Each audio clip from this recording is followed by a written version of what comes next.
लक्षद्वीप में सियासत जोरों पर है। यहाँ की सियासत का असर केरल तक दिख रहा है।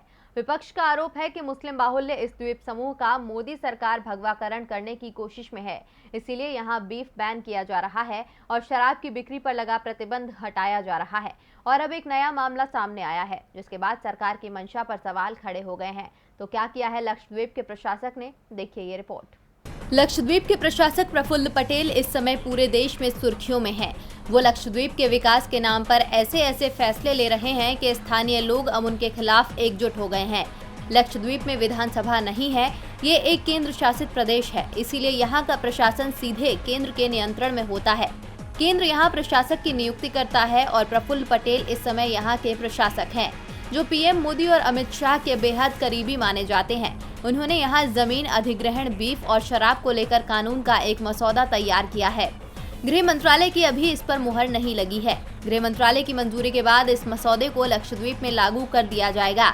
ये मसौदा तो विवाद में चल ही रहा था कि इस बीच अब लक्षद्वीप के पेड़ों का भगवाकरण भी शुरू कर दिया गया है।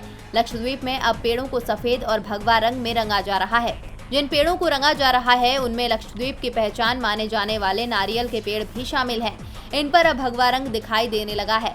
लक्षद्वीप के सीपीएम नेता पीपी रहीम का दावा है कि अप्रैल से ही लक्षद्वीप की राजधानी कावारत्ती और अगत्ती में पेड़ों की रंगाई का काम चल रहा है। पेड़ों को भगवा रंग में रंगने के पीछे केवल एक ही मकसद नजर आता है, वो है अपना एजेंडा यहाँ लागू करना।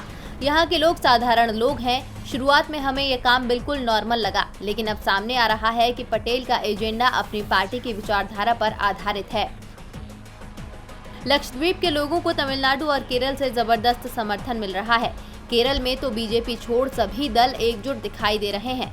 केरल विधानसभा में इसे लेकर एक प्रस्ताव भी पेश किया गया।